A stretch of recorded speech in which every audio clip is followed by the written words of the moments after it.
Welcome to Nasdaq Trade Talks. I'm Jill Malandrino, global markets reporter at Nasdaq.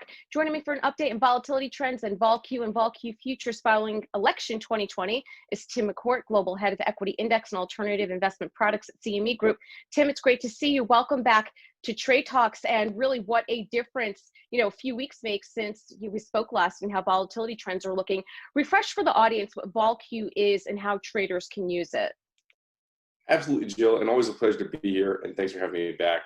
Vol Q is a volatility measure of the implied volatility of the Nasdaq 100 index as measured by the at-the-money options. So it takes 32 options that are centered around the at-the-money, the first two in the money and out of the money, puts and calls, and then it therefore calculates the implied volatility of a precisely at-the-money option with 30 days to go until expiration. And as you've said, we've certainly seen a lot of movement in volatility the last few weeks here around the election, and it's been really interesting to watch not only the index, but the futures market that we launched on October 5th develop and maintain that pricing in the order book. So how did it perform up to and through the election? Did you see vol come off a bit as was expected? Well, what was interesting is we certainly saw volatility come off, but tough to say it was expected. I think when we were heading into the election, if you look at the vol Q index, it topped out around 39, almost touching the 40 handle the week before the election, right before Halloween here in the US. And then it kind of came into the election, and it's continued to come in after the election, which I think is just a statement more on some of the certainty we're getting from the results that we're seeing and some of the expectations of the market as we head into next year. Volatility has continued to come in from now. I think we're seeing the index around the 25 handle for vol Q. What's really been interesting to watch is the futures have also maintained that same relationship with the cash index, maintaining about a positive point or 1.5 points of basis over the cash index, which is always great to see that futures and cash basis develop in the market just a little over 1 month in.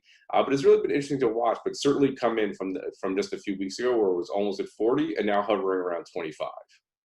Now, as you mentioned, futures launch October 5th, and talk about perfect timing, right, in front of what's been a highly contested election. Are you seeing a lot of traction there? Yeah, in terms of the demand we're seeing from marketplace, it remains strong. I think a lot of the market participants were waiting around the election and making sure they were managing their risk. We've seen great things in terms of the order book development. We've had trades occur. We've also gone through our first expiration at the middle of October. We had that October contract expire.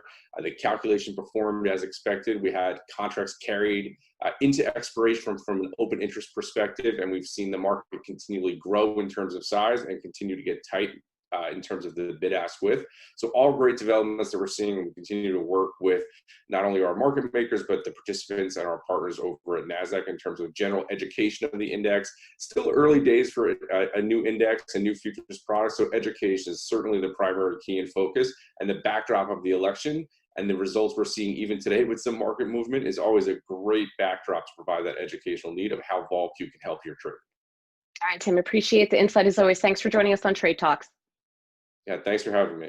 You got it. And thanks for joining me. I'm Jill Malandrino, global markets reporter at Nasdaq.